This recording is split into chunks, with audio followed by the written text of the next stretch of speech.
Hey, Besties. Welcome back. And if you've ever felt like your story doesn't matter or a world isn't ready to hear your truth, this episode is for you. This episode's for every woman who ever questioned the value of her voice, because your story is not just worthy, it is necessary, besties. So welcome to our Hey Barbie series, the series where we celebrate women who are shaping culture, rewriting narratives, and proving that power starts with purpose. And if she can do it, just believe you can do it too. Yes. We are diving into how to use your voice as a force, how to build a platform with purpose, and how to stay rooted in your truth even when it's uncomfortable. Today we're sitting down with Jeneé Osterheldt, an award-winning Boston Globe columnist and the creator of A Beautiful Resistance. Through her writing, Jeneé shows us that storytelling is more than just reporting. It's a way to reclaim our voices, preserve joy, and protect culture in a world that often tries to silence us. So, hey, Jeneé. Hey, Jeneé. Hey, besties.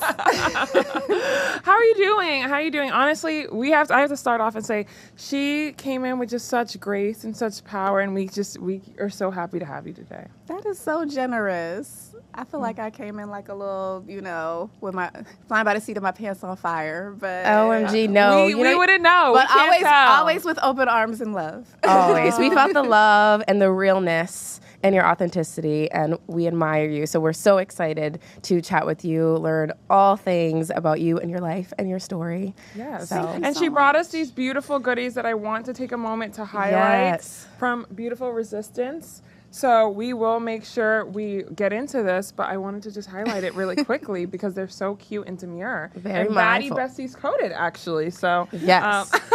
We share the same color scape. So. Synergy. I'm right there with you, girl. Alignment. So let's get into the power origin. We want to explore your early beginnings. Growing up, what drew you to storytelling and writing? And maybe it didn't start off that way. It kind of did, though. Really? Yeah. Wow.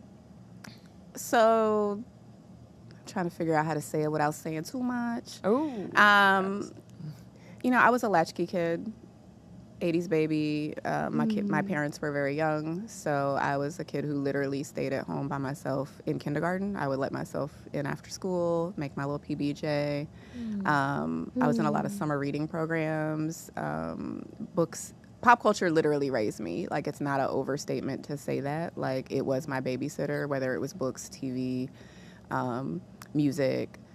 So I was an early reader and hella nerdy. Like, I think Phantom Tollbooth was my first book, and I read that probably in first grade. Like, I read, obviously, Dr. Seuss in the starter books, but I mean, like, chapter book was Phantom Tollbooth, and I'm pretty sure it was first grade when I read that about Milo, and kind of like really fell in love with the idea of escapism through storytelling.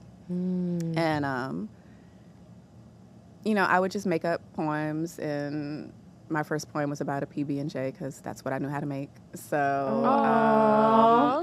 how I liked it cut into squares. It was just this really ridiculous. So writing has always been sort of my medium, writing, art, music. I probably would have been a rapper if I was more talented. I'm sure you could do it, girl. Nowadays, anybody going on the mic now. Nowadays, I probably could do it. Yes. In my geriatric millennial state, you had to have a little more. Oh. Maybe you're a songwriter. Oh, yeah, I could see that, too. I think my columns, my pieces come across very poetic and musical, so it gets in there. Even I have to mention, it's so crazy, too. It's raining outside in Boston, and I told her, stay warm. And then you said she put water for growing. And I'm like, oh my gosh, even the way she texts is poetic. Yeah. Love that. So what were your, that you can recall, maybe your first stories that you remember needing to tell? Like, what was that spark or maybe that switch? I'll always go back to Dreamhampton, I think, probably. I am a child of Source Magazine, a Vibe Magazine, a Village Voice. So people like Dream really inspire me, like seeing a woman in the space of hip hop journalism, telling our stories, and also like really asking hard questions. It was like she was creating definitely a love letter to our culture, but she was also very much like asking men about, you know, how they treat women, and she wasn't afraid to sort of like take people to task. And we've seen that in the evolution of her career as she's become like a filmmaker and a just amazing storyteller, an artist, just well beyond. She doesn't even really mess with hip hop like that no more, but she's just a genius in general. So I think watching her tell stories that had been untold in different ways empowered me and made me be like, I want to tell these stories. And then, you know, Ananda Lewis just died. Seeing Ananda Lewis on Teen Summit, because I came up in the era of Teen Summit, so seeing like Ananda Lewis tell our stories and tell stories of young people who were, you know, often erased or silenced or told like to wait their turn, really empowered me and made me feel like I want to tell the stories of the people who look like me. Also, I wasn't heard. You know, I was like I said, I was a latchkey kid. I was at home alone a lot. I was by myself a lot. So where'd you grow up? Give us maybe some backstory. Where are you from?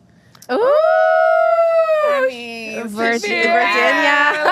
Wait, that reveal, you ate that up. It. She said, mic drop. I mean, I didn't know this was going to happen, but, you know, it worked out. Yes. I'm from Virginia, through and through. Wow. Give a good Pusha T. Jeneé, girl. You from the DMV. I am from the DMV. I also went to high school and college in the 757, so super, very much Pusha T. But yeah, I'm from the DMV. I'm from the land of mambo sauce and go-go music. Like, that is how I grew up. Arlington, Alexandria. My family is literally from all the way from PGC to Arlington, Alexandria to Woodbridge. Wow. Ill Woodbridge, but it's okay. I love them. They got money and moved to the burbs. The train don't even run there, but it's all good. It's all good. It's all good. It's all good. I love them. I love them. I love y'all. Y'all take good care of me. But, let them know. Let them know. I got to let them know they appreciate it. But yeah, no, I love Boston. I will always rep for New England, but I'm definitely, you know, I'm from Virginia. I'm from the DMV. And oh my gosh, wait. So I had to ask you, when did you move up to Boston? I've been here, if we count my Harvard year, 8 years. If we don't count that, 7 years. Why don't you count your Harvard year? Because I don't like when people go on academic journeys in Boston, in the Northeast, and then talk about Boston as if they experienced Boston, when the truth is they experienced their campus and they experienced their elite academic bubble, and then they make these large statements about the community and the culture and Black people here. And it's just like, but did you actually, were you in it? Did you live it? Were you in the town? Like, did you go to Silk? Did you meet Jessica Pierre? Like, what were you doing? Like, did you do anything beyond your campus, the surrounding area of your campus, a Sox Celtics game, you know, like the touristy stuff, and then make these grandeur statements about who lives here and how we live. And I don't like it. I think it's pretentious. I think, you know, who are you to come into someone else's home and tell them about themselves when you actually aren't even in community with them like that? And I see it happen a lot. So sometimes I don't count that time because I love that time, and that time changed my life. It changed my career. But I was in Cambridge. I was in this perfect, you know, curious bubble that allowed me to learn and be audacious and bold and build up my toolkit and meet some of the greatest minds of our generation. But I only got to Slade's once. I got to Daryl's once. I got the Dart Adams Essential Tour once.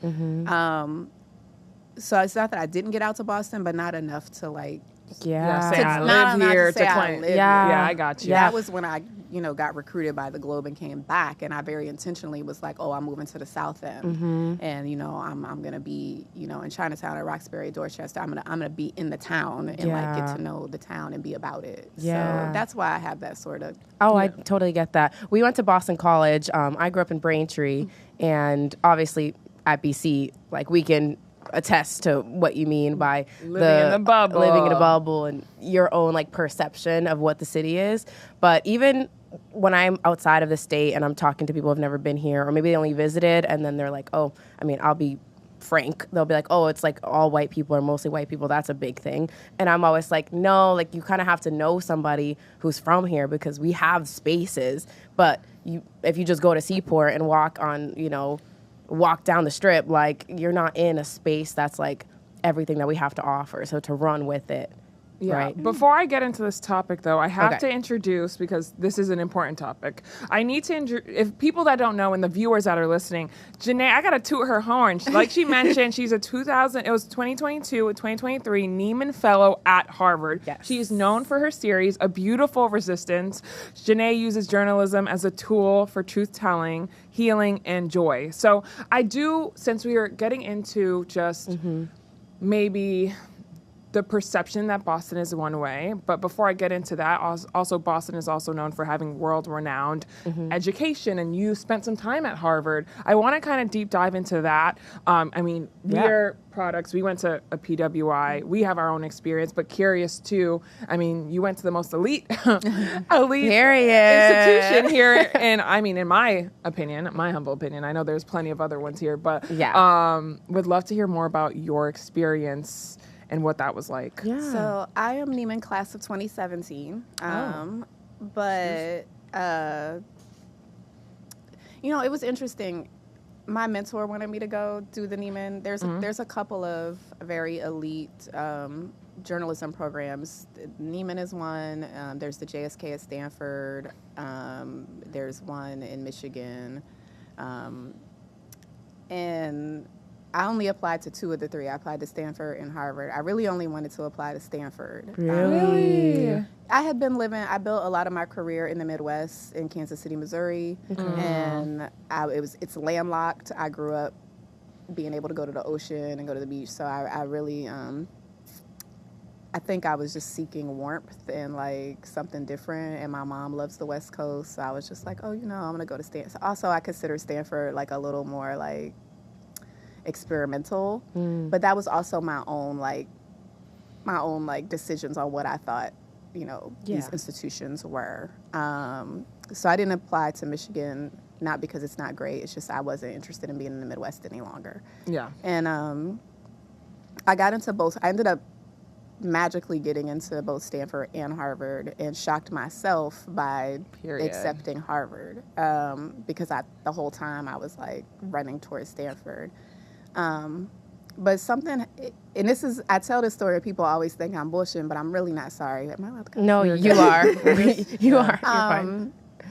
So when I was doing my interview process, because each of these programs take a very limited number of people every year. Like for Nieman, it's 24. 12 of them are from the States. 12 of them are international. Okay. And my bestie from my illustrious HBCU, Norfolk State University, came from New York to Boston to just be with me during my interview process. And that's a real bestie. Shout out, she's a real one. shout out to Diddy Pop, but I love her. But so it's so funny. I'm a green juice drinker. I always have been. I'm about my veggies. So there was this juicery right across from the hotel, and I get up and I go over there, and this young white woman at the register, and I'm ordering my juice, and I like it with extra ginger, so I'm asking, and she turns around and she's like, "Hey, Daquan, can you press these apples?" And Daquan pops up, and he's like this, young black man working at the juicery. And I know it seems so simple, but something about that just made me be like, I want to be here. Like, I want to be where Daquan presses my apples. I want to be where the trees are kind of magical. Like, Stanford was a stunning campus, and I'm sure if I went there, I would have had an amazing time. Like, I have no doubt that there's another Jeneé who's an amazing journalist, and she went to that program. And I know I would have done amazing there. They were amazing people, but it was also, the interview process there was a little more isolating, whereas the Harvard interview process, like, I met other Niemans. I met Niemans from prior classes. When Deidre went to drop me off for my interview, a Jay-Z song was playing randomly on the radio, and I felt we both were like, oh, like there was just something that just aligned. Like the alignment was there. Yeah. And to be quite frank, my mom got diagnosed with cancer, like small cell lung cancer at that time. That was very unexpected, and it was progressing really fast. And coming on the East Coast would mean I could dip down and see her a little easier than going to the West Coast, where it would have been a little harder. So that also factored into the choice. But, you know, Harvard was amazing. I thought that I was going to be very intimidated, but I think going to a historically black college really prepared me for any white space, because I've been so poured into and so lifted and fed in who I am and how I move, that I feel like I went to Harvard to lose my fucks to give, not to gain them. Period. Period. So it's like there was where I was really allowed to be audacious and like challenge people and teach as much as I'm learning. And, you know, I met the like incomparable Sarah Lewis and took her very first Vision and Justice course that has now become canon. Yeah. You know, I took a seminar with Skip Gates where there's only 8 of us in Skip. So getting to sit with him in this intimate setting, going on a walk with Uncle Cornel West, like, you know, just doing stuff you never thought you would be able to do. I think unleashed, like it unbound something that I didn't even know was bound within me. Poetic. A bar. Yeah. That was a bar. You could have rapped that right now. And it was a healing. You know, my mom ended up dying before I even made it to Harvard. It was her dilapidation was very fast. And I think, you know, it provided me a space, quite frankly, to grieve and to heal. I know you mentioned that you went into Harvard and you were challenging the norms. How was that? Because, I mean, I could speak from my own experience, but I'm curious to hear, being in those spaces, how was your experiences when you know, maybe challenge the status quo and people around you maybe view things all similarly? You know, it was good and bad. I am lucky enough to, you know, Nieman and Stanford, these programs tend to attract more progressive minds and journalists who are more progressive. And I'm not going to act like we didn't disagree. We were. We're also a bunch of opinionated people who think we know some things. Yeah. So it was like a lot of, you know, debating, especially because like I said, it's 12 international, 12 stateside. So you have people who are looking at selfish Americans, like, you guys are so selfish, you don't even learn about the world, you only learn about your country, which is all fact. Like, they're spitting facts. Like, they could tell us everything about America. We could tell them very little about themselves, absolutely, their communities, their history. But this was also Trump's first election year, was my Nieman year. Oh, wow. When he was running. And I kept telling people as a black woman columnist, oh, he's going to win. And they weren't taking me seriously. And there was another black woman journalist. We were the only 2 black Americans in our class. And both of us were telling them, like, no, this is serious. And they just thought, like, oh, this could never happen. Definitely the kiki in it. So that was like it was a hard time, because even though these mostly were progressive people, they just didn't take it seriously. And I think it, you know, speaks to the privilege and the cushion of not being black in America, because you can, even if you are liberal and progressive and have these like ideals of freedom, because you haven't actually had to get it how we live it, some things you don't take as serious as we do. So when that shit hit the fan and the election went the way it went, they're all crying, and me and her are just like, told you. Welcome to reality, like, welcome to our lived life. Welcome back. So yeah, I mean, those moments were rough, because you find yourself in a place of having to comfort people who are new to a thing that you've been feeling your whole life, and that's frustrating. Yeah. But there was also so much beauty. You know, I learned so much, and it challenged me to be more expansive. And I think sometimes we think as black folks, as people of color, as women, that like we don't got to do the work, and we do have to do the work. Just because you black don't make you fully inclusive. It don't make you like worldly or holistic. And, you know, being around people who are global, you know, people who've lived through wars, people who were literally political prisoners, it just helped push me in my practice of being in community with community, in my practice of holding space even more and pushing beyond us. Like, I'm always going to center us, but you know, our humanity is bound within one another. So it's like, it really, I think, helped raise me higher. And being in spaces where I am in disagreement with some of our great thinkers, or maybe everybody's just like, oh, Noam Chomsky, and I'm just like, okay. But I think it's cool because it's like, one, sometimes you learn something, you disagree and you wrong, and be humble enough to learn. And then sometimes you right and you like, yo, I just like really slapbox with like one of the best and came out of this like teaching them the things. So it's like, it's really, you know, it's like Kobe and Bron playing. Like, you know, it's a special thing. Steel sharpens steel. So, you know, I feel like I learned a lot. And it wasn't, I'm coming in there older, you know. I think it's different probably for the younger kids who are at those elite universities in undergrad. But I'm coming in there after I've gone to a HBCU. I done lived life. I done had a whole career. So I'm coming in there with a different, also my mom died. I had like a different level of, you're not about to shake me. Right. Yeah. So, it was a space for, it was a soft space for me. There were hard edges, but there's always going to be hard edges. And I found my way at Harvard. It wasn't a bad experience for me, except for they homecoming is trash. You heard that, especially you know, you went to an HBCU, so I already know it didn't compare. No, they're like the game, Harvard and Yale, and I'm like, it's just not the same. Like, Man. Well, thank you so much for sharing your story with Harvard. I'm sure we'll probably touch more on it. I definitely think there was a dance, right, in your experience there, and you were able to hold up that duality with grace. So obviously I applaud you. Not that you need it, but you know, you're that girl. Thank you. And in your work there and A Beautiful Resistance, I'd love to segue us into hearing more about that. We want to dive into this Boston Globe series, A Beautiful Resistance, and honoring the joy, the culture, the identity, reclaiming the narrative, and hearing all about it. So my first question for you, how did A Beautiful Resistance come to life, and what was your intention behind it when you created it?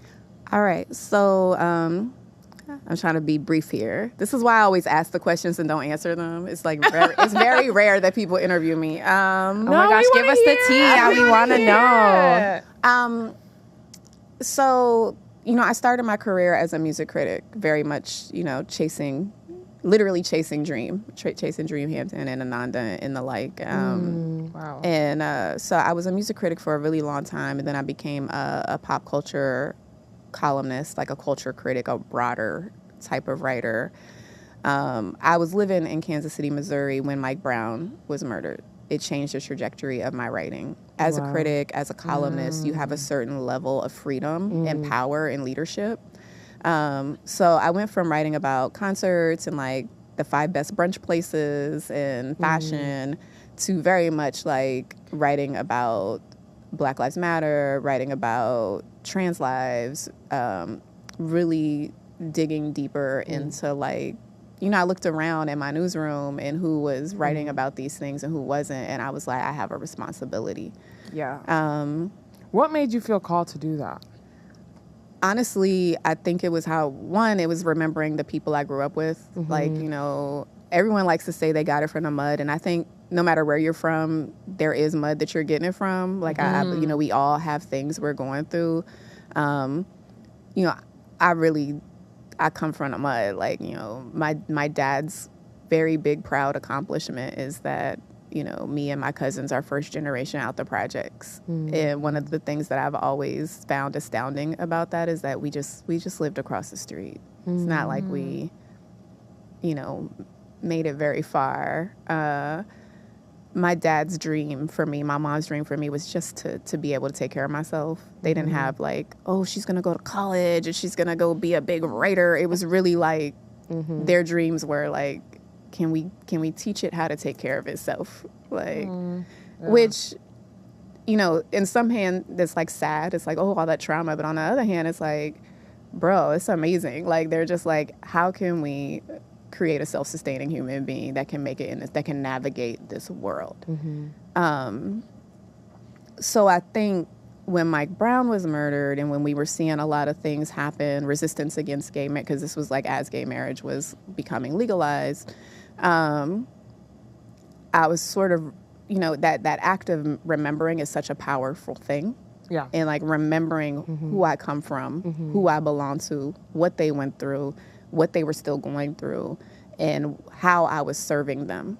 Like, how am I using my gift to serve who I came from? Yeah.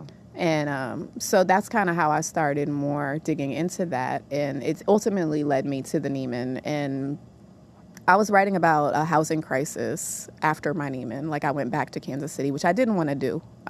So you went to Virginia to Kansas City.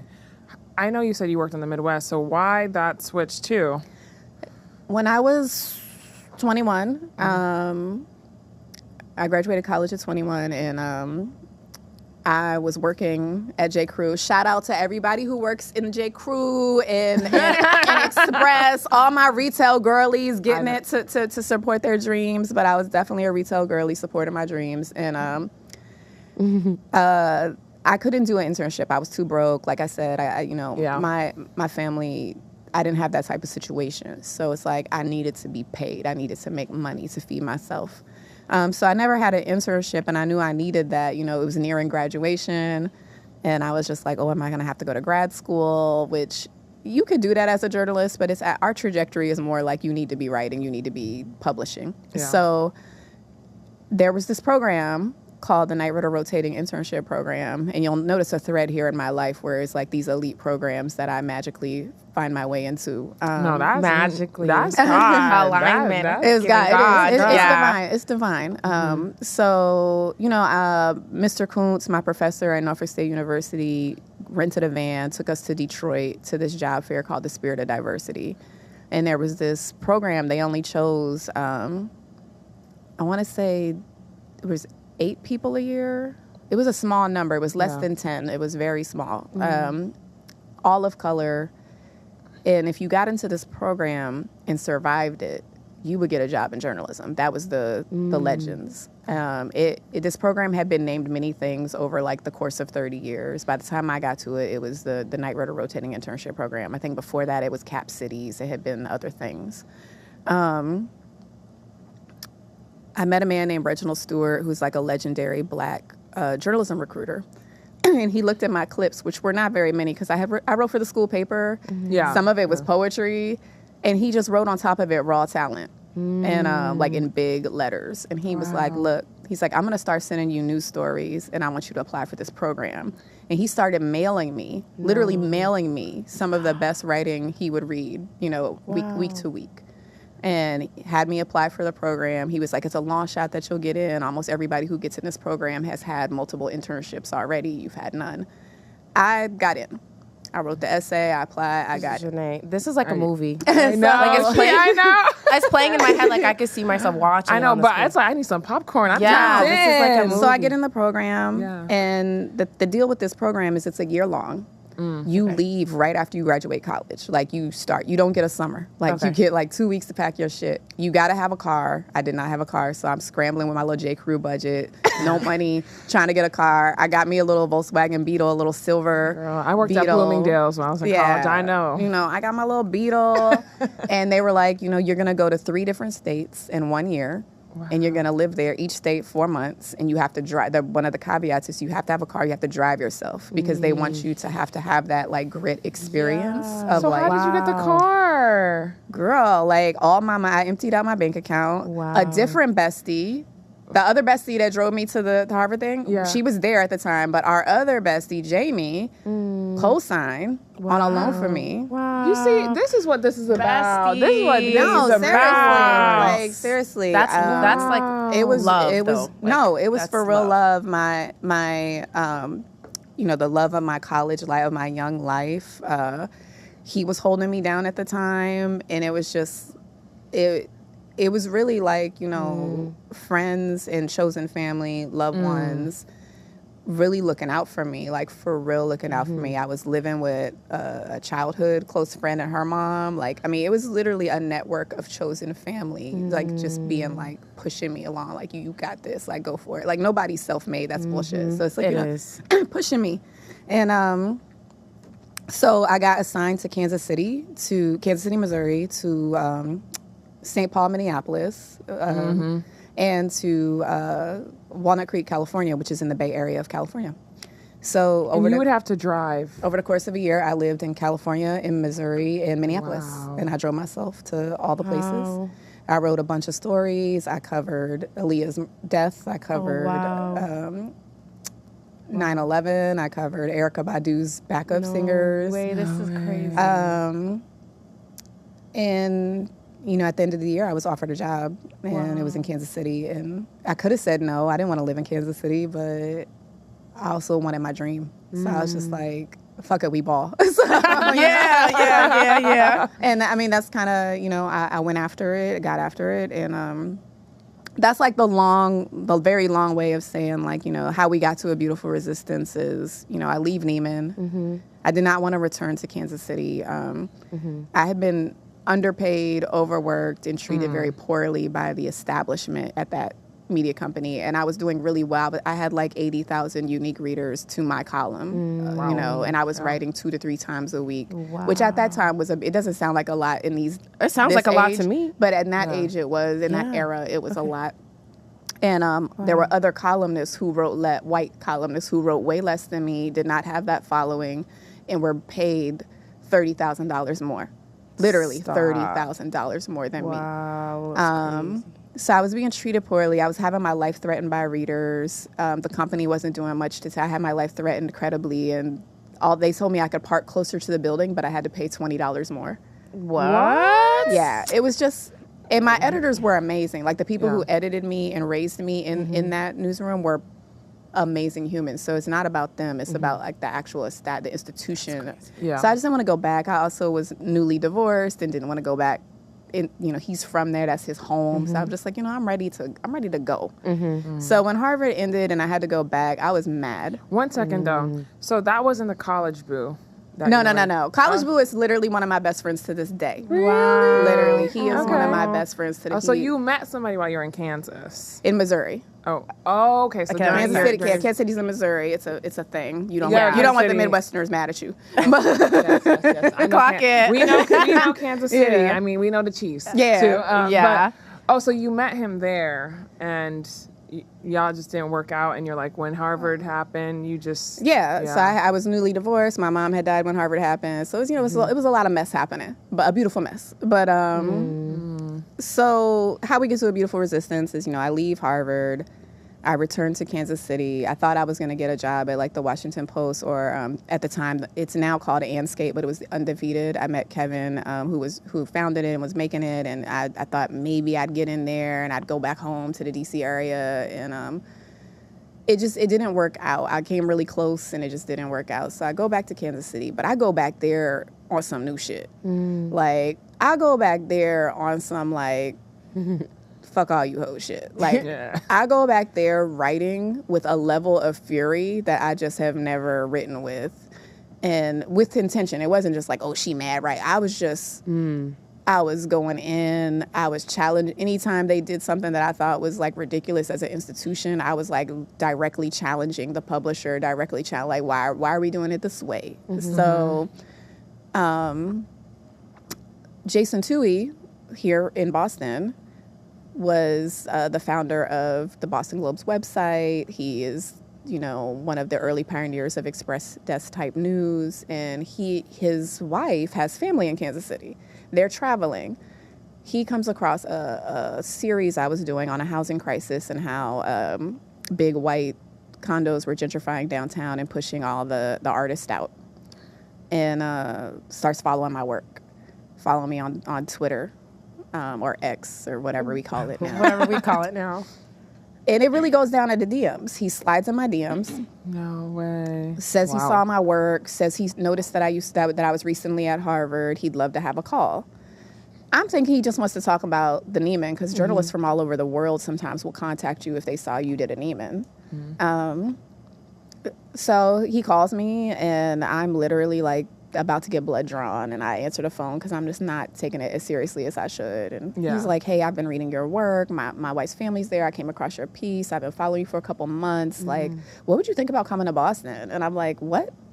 Said Boston. I did. One thing about God, he always got something better. Always. And he's like, well, what do you think about coming to Boston? Out of Kansas City too. Yeah, and it was weird because I had just come from these interviews with the Post, and he was just like, what would you think about coming to Boston? And he was like, I don't have a columnist position open, but like, could I fly you out? And, you know, I'm just like totally like, let me call you back. So go get my blood drawn, call him back. And I'm like, yeah. So he flies me out here for like a job that doesn't exist. Like it's so funny. It's like a job that doesn't exist. He's basically auditioning me. He's trying to get the people around him to see what he sees. 2 weeks later, he's drawing up an offer letter, and he convinced them. He got like, I came here, and one of the conditions of me coming to Boston, because one, I did feel, to your point about God, I felt called to be here. I really did. I felt called to be here. And one of my conditions was, I told him, I said, yo, I was like, I'm going to write about Black life and Black things. And it's, you know, I'm not going to apologize for it. And I was like, I need an editor that is the Phil Jackson level of editors that could help me be my best self, because I'm trying to grow. I'm not just trying to like, do not come in here and try to dim me down. No, I'm trying to grow. I was like, I'm trying to do more. I'm trying to, you know, expand. And, we got busy, and, you know, that was in... So how quick after did you move? Within months. And that was funny. I was in the middle of yoga teacher training at the time. Really? With a She was trying to get her bag, honey. Yes, with a different... Well, it was actually my healing journey, but it was with another baddie bestie. We were doing our yoga together, and so I had to finish up, you know, my teacher training, and then came here, and I was here probably within 4 months. Wow. It was within 4 months. I moved here July 2018. Wow. To Ink Block on top of Whole Foods in the South End, right on the line of South End and Chinatown. And got busy. And, you know, it was July 2018. So, you know, I met Jessica Pierre soon after, wrote about her, wrote about Farrah Belazar with Lightwork, wrote about Teacher's Lounge. And I started just finding Black, wrote about a bunch of Black art at the ICA and the MFA. And, you know, the pandemic happened fairly soon. You're talking July 2018 to, you know, February, March 2020. It was, you know, I had only lived here a year and a half when that hit. So when we went inside, you know, we really went inside. And so I really got busy on like the craft, because I didn't have much else to do or to hold on to. We were all like trying to keep ourselves sane during that time. And when the stuff happened, when George Floyd was lynched, I went to Minneapolis. I got on a plane. Wow. I got on a plane. I went to Minneapolis. I was at the funeral. I was at the intersection. And there was these sunflowers. Everyone from all over the country had been flying into Minneapolis and putting these sunflowers all over that intersection. And the beautiful thing about sunflowers is they crane their necks. They literally will crane their necks to the sun. And they were just all craned up. And I was crying, and I was sad, and it was just hard. But I saw this like really beautiful softness, and the artists were out there making art. And that's where A Beautiful Resistance was born. Stop. I have chills. That was where it was born. I was like, you know, I called my editor. I said, hey, I'm going to cover Protest Summer. I'm going to cover the because that was yet again another election year. I'm going to cover the election year. I said, but I need to create a space for Black people to live in a narrative that is not steeped in their death and their suffering, where their life matters while they're here and not after the fact. And I was like, I'm not going to ask you for a bunch of money. I'm just going to get it done. And, you know, I called we had a videographer on staff, Caitlin. I called her, told her what I was trying to do. She was very happy to help. And, you know, we built this shit. And wow. Now, you know, it's almost 5 years later. Wow. And this is, you know, this year November will be our 5th official anniversary, but July is actually when the Instagram launched. So, you know, here we are. We have a newsletter. We have short films. We have Q&As. We have the Instagram. We've got our live events have become a really big deal in the community. We have a home at the Museum of Science that has become very special to us. So if you're in town July 11th, please come, 7:30 p.m. And heard it here. Please, you're invited. It's free. Our events are always free. But the hope is we'll keep expanding and be able to. We've done things on the Vineyard. We've done things with Detroit, but I would like to see a Beautiful Resistance go everywhere because we all deserve soft spaces. Yes. And it's a beautiful release. Question for you during just the build of the Beautiful Resistance, and congratulations, 5 years is no feat. It's 1 year of Besties on May 3rd, and let me tell you, it's been a lot of work. It's a lot of work. Happy anniversary! Thank you. It's been a labor of love, is what we like to say it. Yes, because lots of love and lots of labor. Yes. And lots of investing in yourself and praying that it's going to come back tenfold. Absolutely. But I wanted to ask you, was there any moment, during interviews or during the series, or maybe it's the events, that you were just deeply surprised? Or maybe it was the start when George Floyd was lynched and you were like, okay, I know that was maybe the catalyst to start, but maybe as you were interviewing, was there that I think there's been multiple times. I think because I was sort of building it as I went, literally, building it as I went and building it fast. I came up with the concept sort of, in a June 2020, and we launched a full, multi-episode season with film, written stories, Q&As, IG, within 4 or 5 months of that. And I was also writing political columns and protest. I was working 60 and 70 hours a week. I was a robot. I don't applaud it. I don't know what, I honestly, from 2020 to 2022, I was on some wild shit. When it comes to just working. But you technically had to prove to them that Beautiful Resistance could be something. So you had to keep doing the job that you were technically hired for while building. Well, and there was other things also happening. There was things happening within the company and the newsroom. There was all these other things happening. I became, by the time you get to 2023, I've become, the second Black woman on the masthead in the Boston Globe newsroom. I'm a deputy managing editor of culture and development, which on one hand is amazing. And not amazing because I'm the second. That's terrible. There's plenty of talented women before me and men and people before me. But amazing because it's okay, now I have the power to make institutional change. So I'm creating a fellowship and creating all these other opportunities.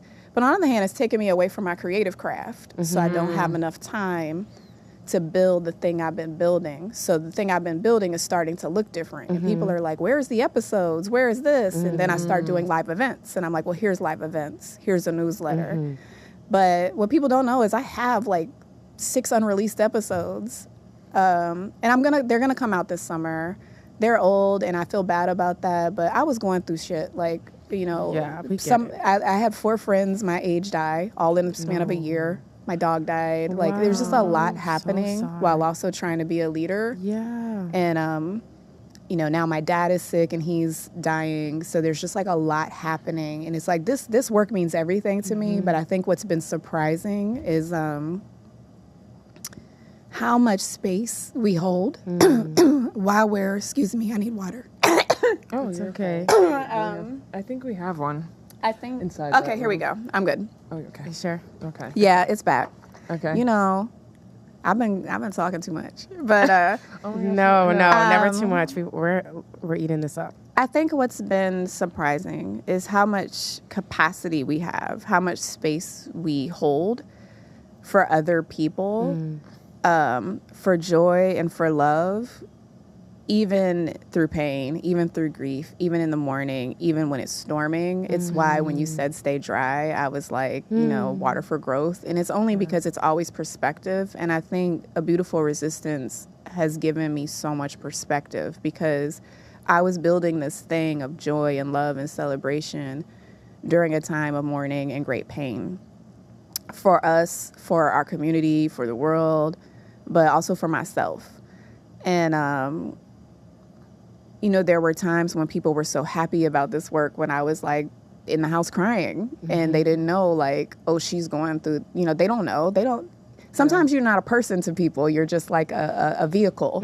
So it's like, you know, they don't know like, oh, Jeneé's in mourning. Oh, Jeneé was in the hospital. Oh, you know, her best friend died giving birth. They don't know any of that. They don't, you know, they see the highlight reel. So they're like, oh, you know, an Emmy, a Webby nomination. Like they see the awards, they see the accolades. So it's like they don't know like the pain and the other things that you're wrestling with that might be holding up, you know, why the content isn't coming out or why you have to change the delivery, or they don't know, you know, people don't realize like I'm a leader at the Boston Globe. They just think I'm a community ambassador or a writer, so they don't realize I'm in there actually like at meetings and like helping inform decisions and doing the hard shit that we all do when we're bosses. So I think that's been one of the most surprising things. It's like, I think in the beginning, if you asked me, I would have been like, oh, it's when I was on Good Morning America or when I was on Soul of a Nation, because I can't believe I was on Soul of a Nation. And I'm very thankful for those moments because I really can't believe it. I mean, I judged the Pulitzer. Like I was the chair of the criticism committee. So there's been some like big highs.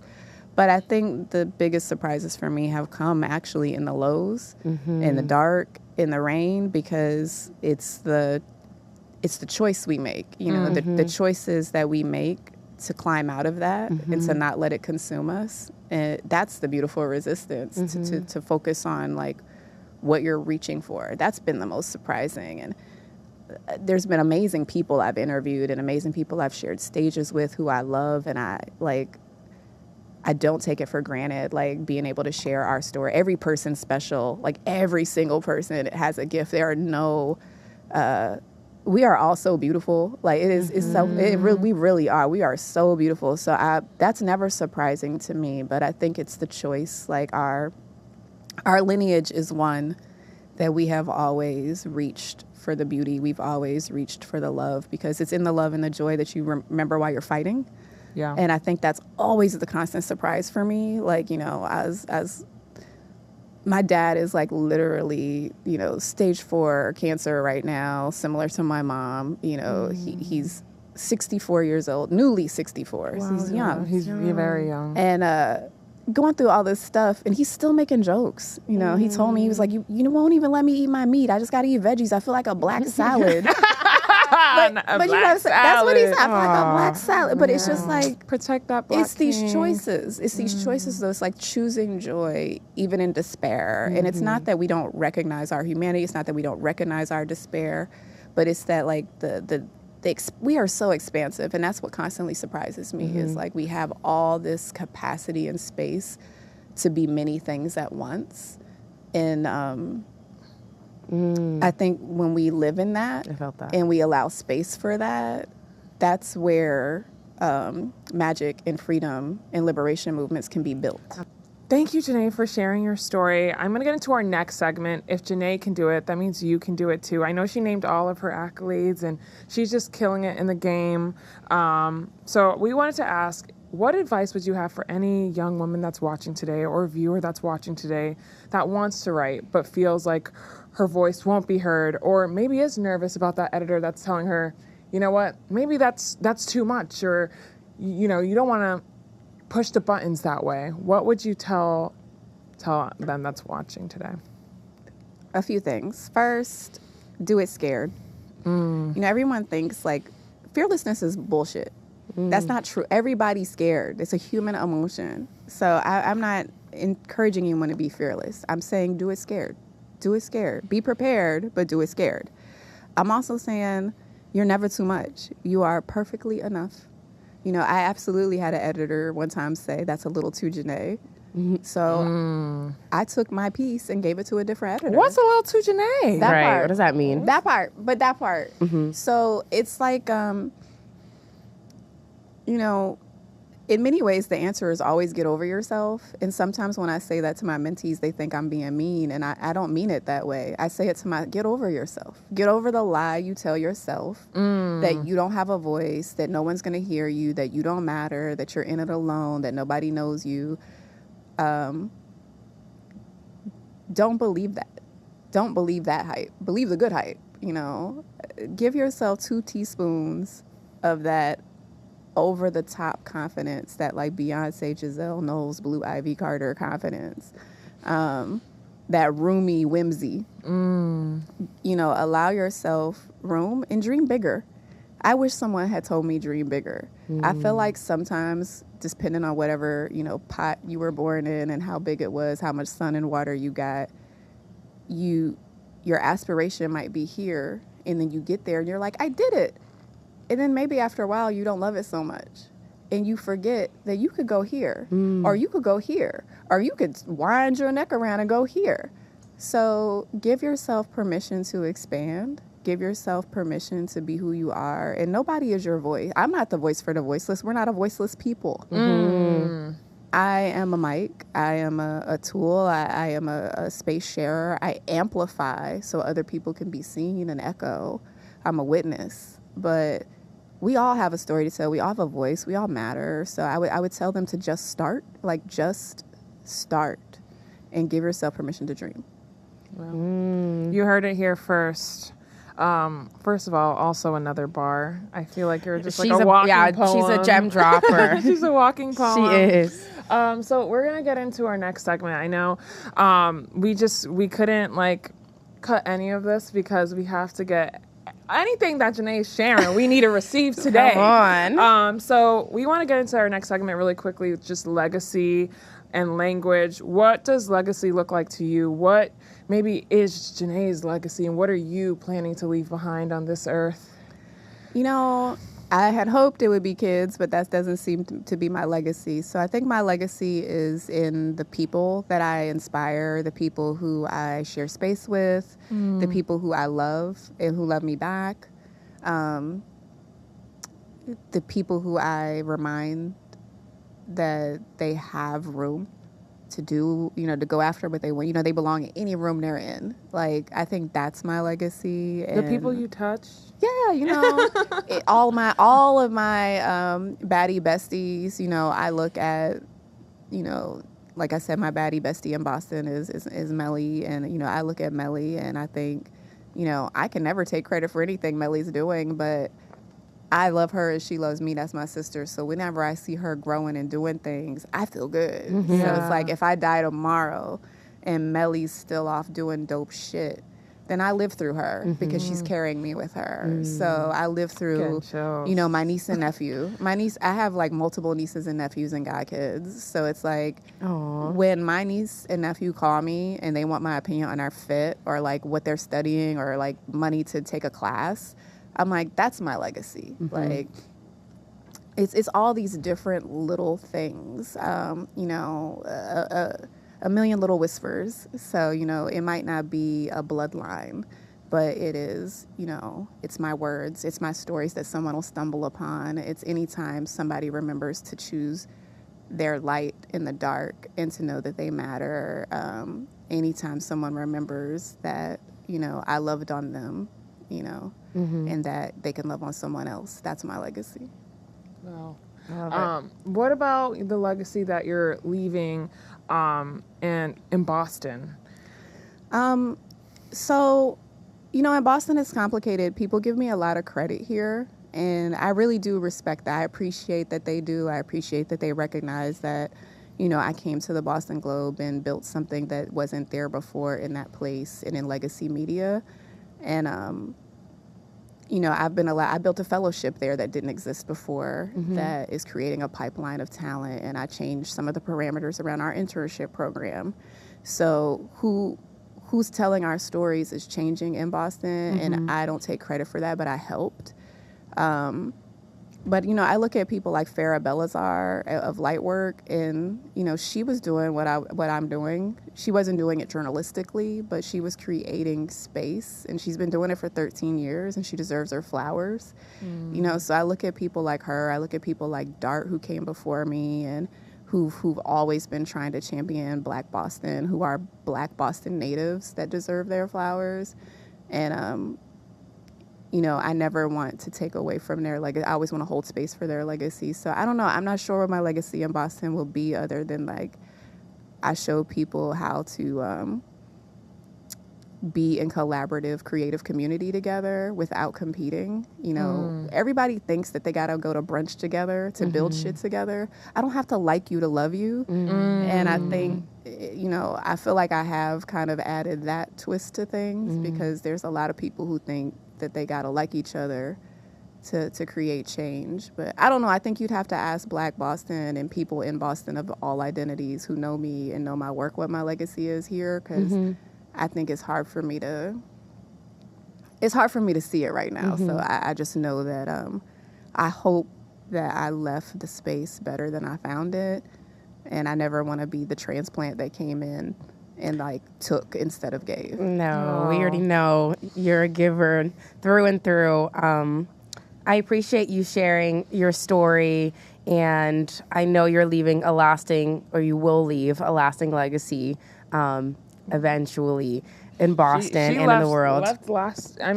Even I know today. I know you definitely touched us today. Yeah. So let's lighten things up with a fast round, a quick little game. All right. You ready? One word answers, right? Yes, one word answers. All right. What is your favorite book that you've reread more than once? Asada. Okay. But also Phantom Tollbooth, sorry. From first grade. Yeah. Okay. What is your go-to writing ritual or creative routine? Music. It's always music. Dang, it draws back to that, Yeah, how you started. I always put on music, or I go for a walk with fresh air. But even if I go for a walk with fresh air, it's music. Is there a favorite song you could think of top of mind? Sometimes it's Kendrick, sometimes it's Kurt Cobain, and I know that'll shock a lot of people, but I love Kurt Cobain. So sometimes it's Kendrick Lamar, sometimes it's Kurt, sometimes it's Sade, sometimes it's Jay-Z. You know, I'm always rep for. Sometimes it's Pusha T. Depending on the mood, you know, the vibes, and then there's always gonna be some go-go music in there. You know, around where I come from. All right. What is, or who is, a dream person that you'd love to interview? Living? Either.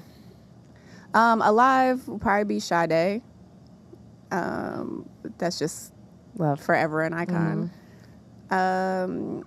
I don't know, maybe James Baldwin. I very much love James Baldwin so much. I don't know, but yeah, I don't know, probably Sade. Like, Okay, good answer. what's one word to describe your writing style? honest. All right. And what is the headline of your life right now? Desperately seeking soft spaces. Hopefully today this was a soft space for you. It really was. You are amazing, Baddie Besties. Thank you. Keep doing what you're doing. Thank you so much. We're just trying to be like you. Jeneé. Yeah. You be like you, 'cause you're doing it well. Oh, thank you. Thank you. This is gonna wrap up our episode. Even though I so desperately wanted to keep going, but, yeah, we could talk forever, but we'll talk more. We're gonna talk more Forever. As you know, we may stir the pot, It's gonna get hot. but trust. You just hit the jackpot. Okay. Make sure you check out A Beautiful Resistance and check out our girl Jeneé.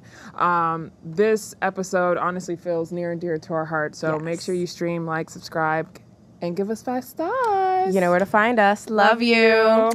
Bye.